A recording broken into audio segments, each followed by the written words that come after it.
Hello. Well, I think it was a day off, might have been two,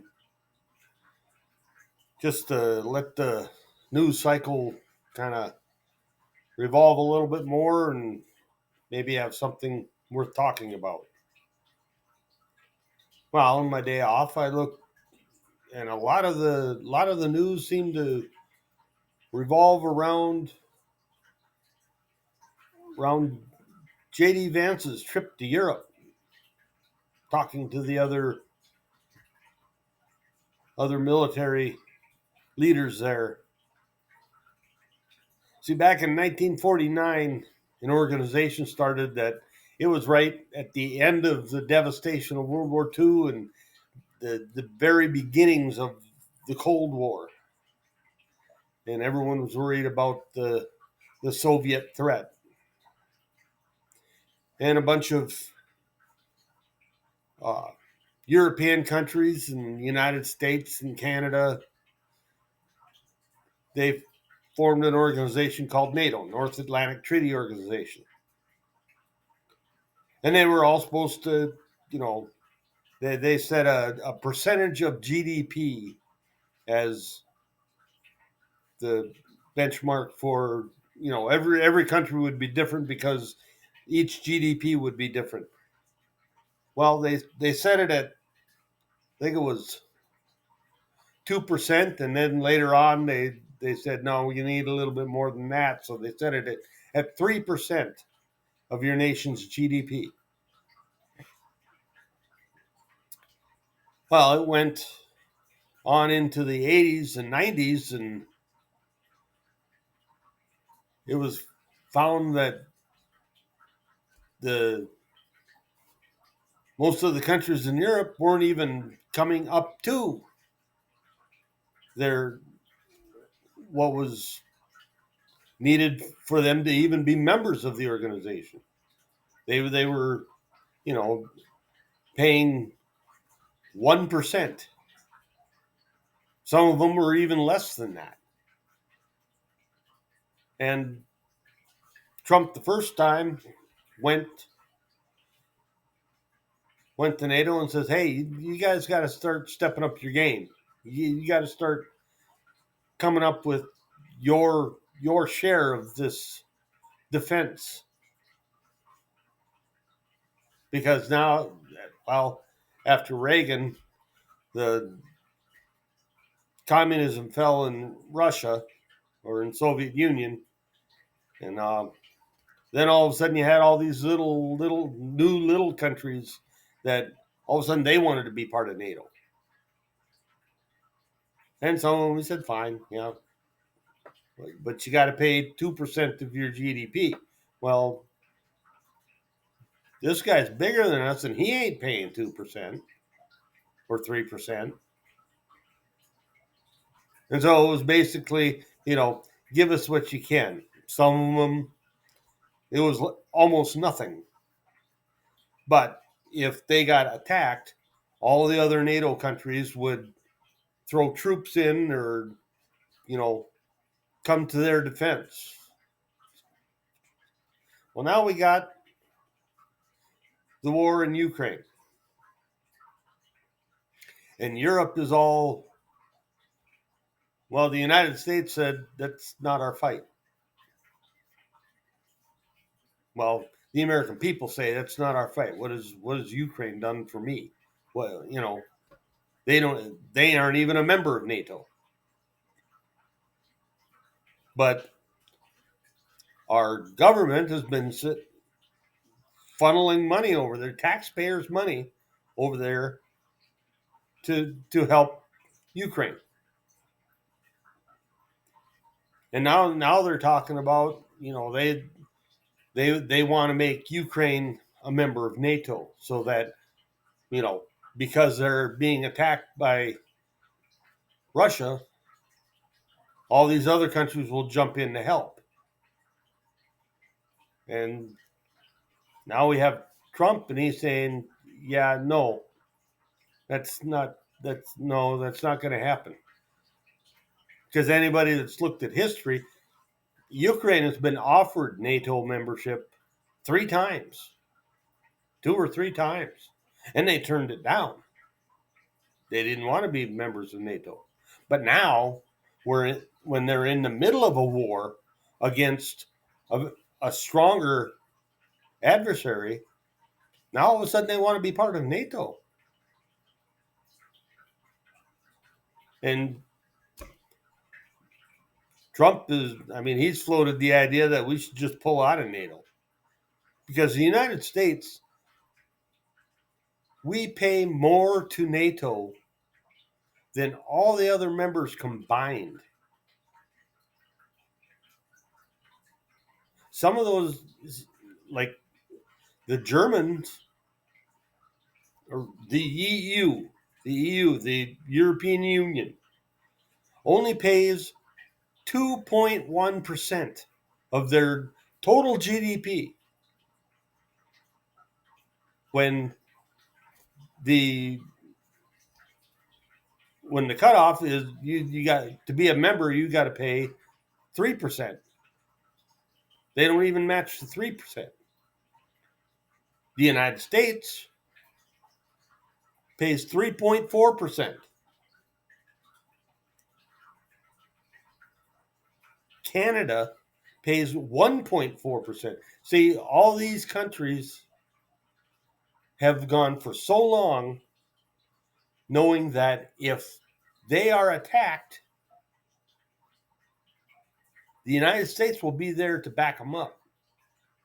And they've been relatively sure of it because we signed the contract. So they even on even their militaries, Canada spends, the United States spends 3.4% of its budget, or of its GDP, on defense.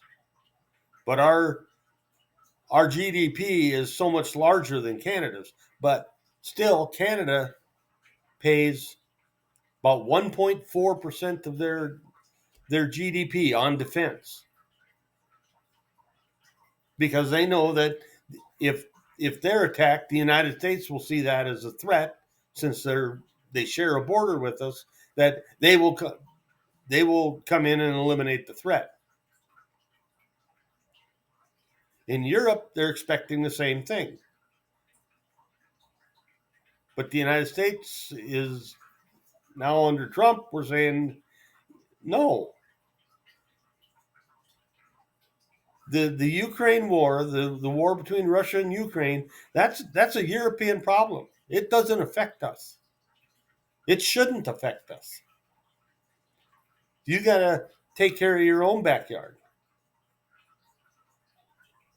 These other countries spend, 1 or 2% of their GDP on their defense.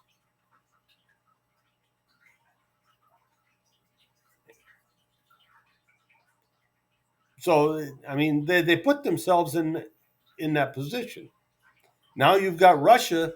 They're worried about them coming through Poland. Poland's the only one that's actually pulled its weight in NATO other than the U.S.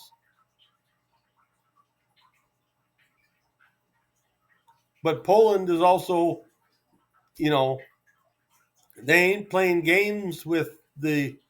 Poland's the only one that hasn't had the mass migration problem that the United States has been saying, we got to stop this.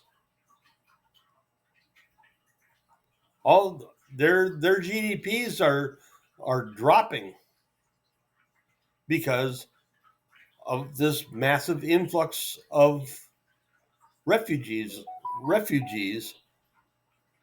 of migrants coming, who have notoriously decimated businesses, decimated economies, decimated infrastructure.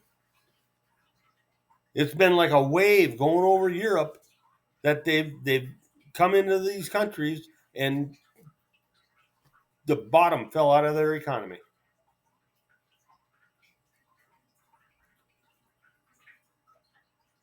And the U.S. is finally saying, no, you got your problem and you're up there. You take care of you. We've got issues on the other side because between us and China, there's nothing but ocean.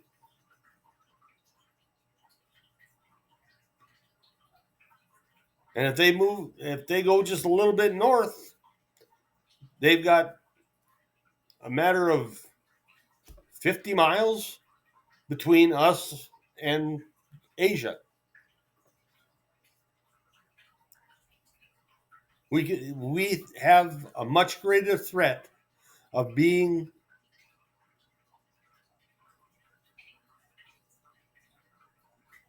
invaded by China than we do the Ukraine. Russia is busy funneling money into its war with Ukraine because it's losing. It's or at least it's toe to toe. So they haven't got the money to be worrying about going across Siberia because they know there'd be a whole different kettle of fish to fry if they invaded the U.S. That not only do we have a large military, but we've got a secondary military, which is all those millions of gun owners. And these boys know how to shoot. So they're not thinking about invading anyone other than the Ukraine right now.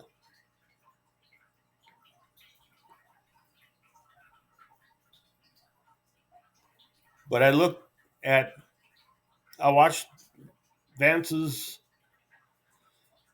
speech that he made to the other NATO nations. And he basically told them, you got to pony up or we're out of here. You've got a danger within your country right now that you need to get rid of. You've got an enemy within your nations.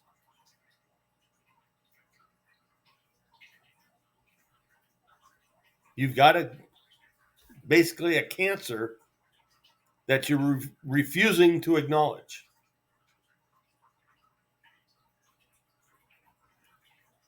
But yet want us to be your life support. No, if you won't address the problems that you have in your country, we're not going to be there to save you.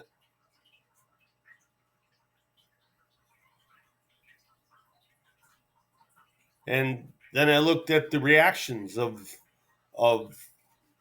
the other European nations, and some of them are actually saying that, now I'm afraid we have to look at the Americans as adversaries. Didn't have to be that way. Yeah, we've only been around 250 years. But we know what we're talking about because we're facing the same thing. And now we've finally got somebody that's going in and taking care of our enemies within. But you all have the same problem and you're choosing to ignore them.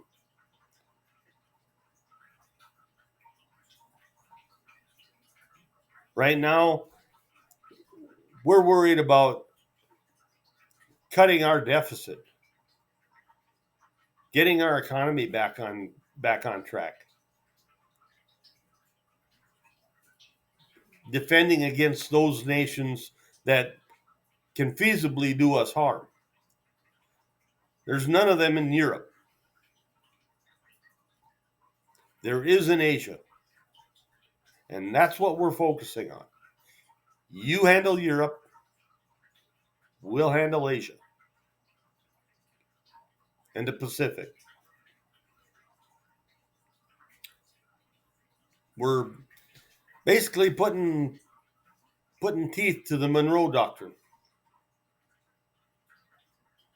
The stuff that happens in the Eastern Hemisphere, that's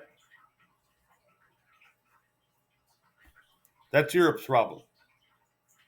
The stuff that's happening in the Western Hemisphere, we'll take care of that.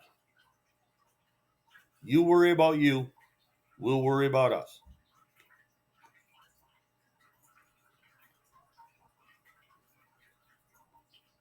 And Europeans are not happy with it. Well,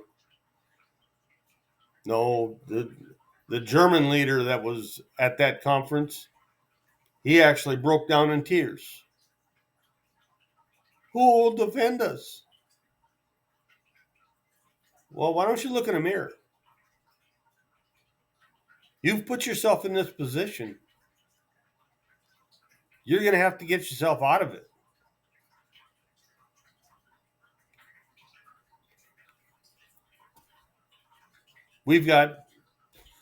We've spent too long worrying about everybody else. We've sent money to Ukraine. We've, made a whole bunch of our companies go to foreign countries. All the computer chips that our military uses in their weapon systems are made in Taiwan. Well, who does China want to get back? Taiwan. We've got to get companies back in the United States to, number one, make the products that we need, and number two, hire our citizens so that everybody's income will be better.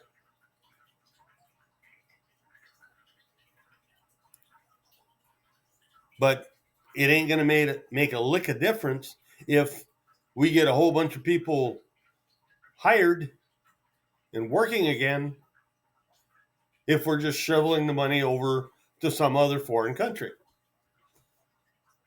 And I know full well a lot of those politicians that are doing all this shoveling,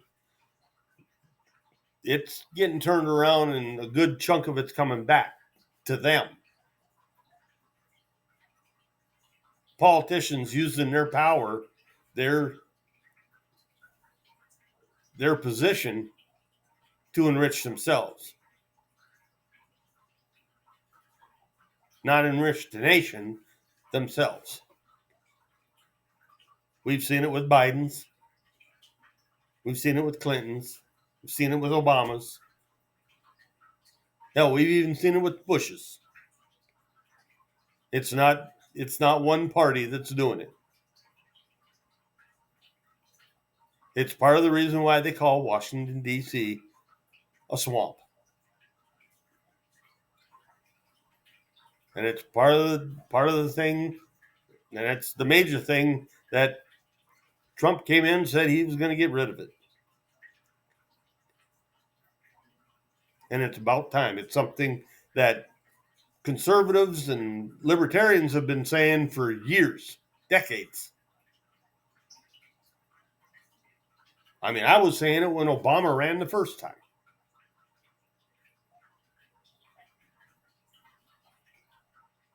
I was starting to get an idea of the depth of the problem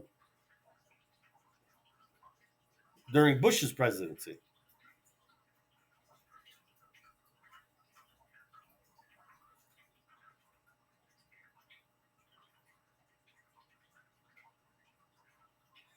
We dug ourselves into a decades-long hole, and now people are mad when we're starting to dig ourselves out.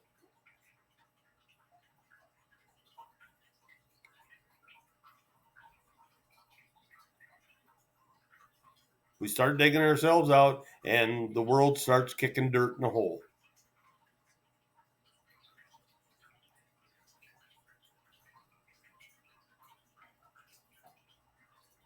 We're doing what every other nation wishes they had the wherewithal to do.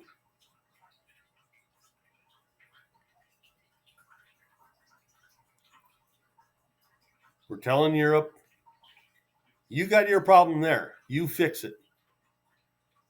We got our problems here. Let us fix it.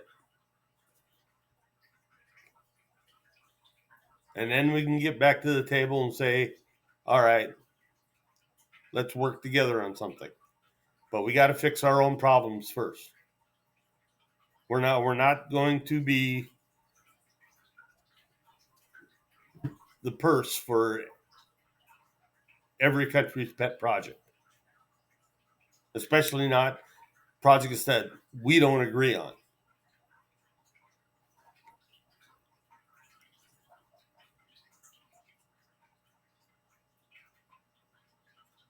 You wanna have a government where everybody's point of view is encouraged and lifted up, then that's not how it works.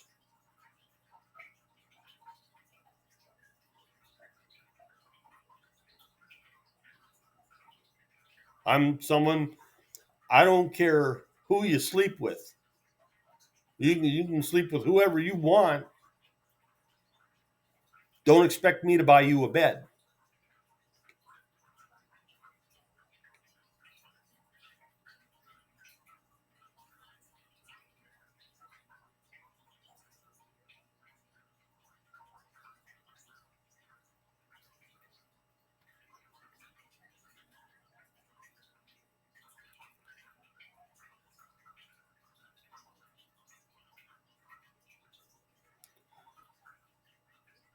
But that's what I've seen. I probably have more to say on this or other topics tomorrow,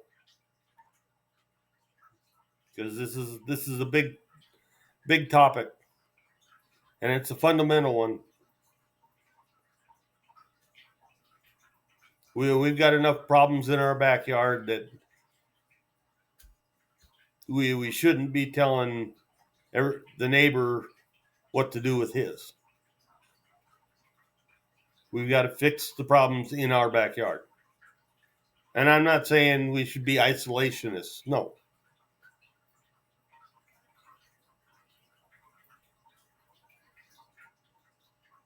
I'm saying you do you, let us be us.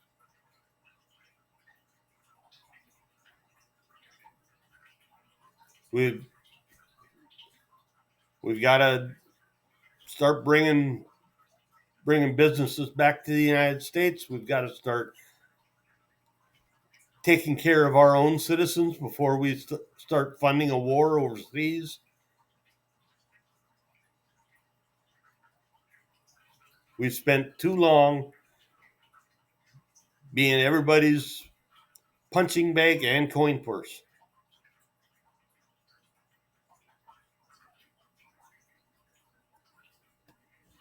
It's time we start throwing a couple metaphoric punches ourselves. And that's what this administration has been doing. And the world is not happy, but I think they'll be better off in the end.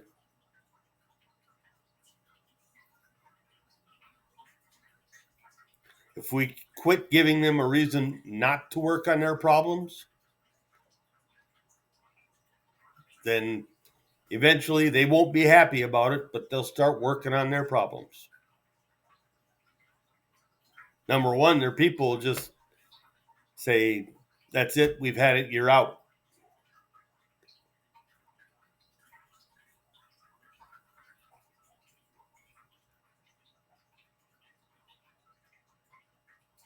But that's the world as I see it from my lofty second story apartment. If you like what I'm saying, let me know. Give me a thumbs up. Give me a like. If you see flaws in my ointment, Send me a message. Put a comment on there. If you want to keep hearing what I'm saying, subscribe to me. I'm open to that too.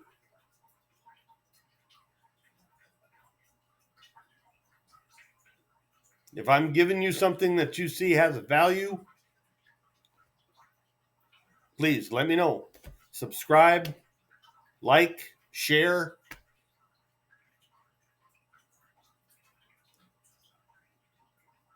I'd like all of that.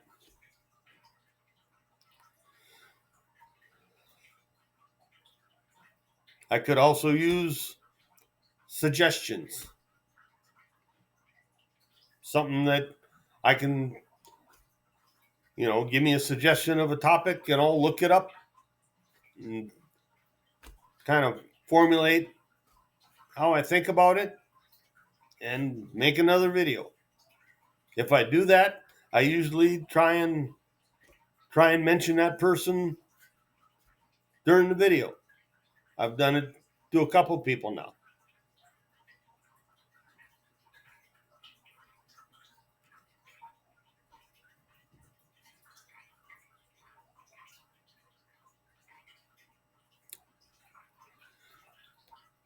But got about 3.5 minutes left.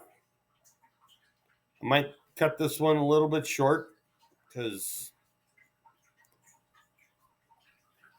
well, I've usually been running right at 29 minutes something, and that's basically what I'm doing right now, trying to fill in time. But please, let me know what you think. Give me some suggestions. Give me some comments. Give me, criticism. I'm open to that too. I got a thick skin. I've been around a while.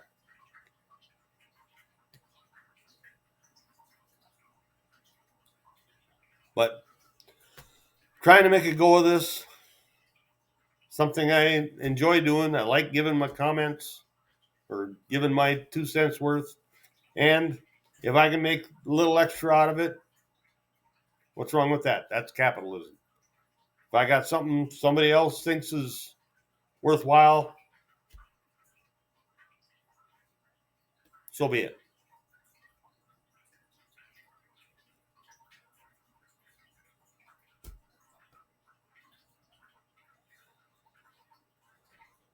But got about 2 minutes left, so I guess I'll leave it at that. Let me know what you think. I'm on YouTube and Rumble.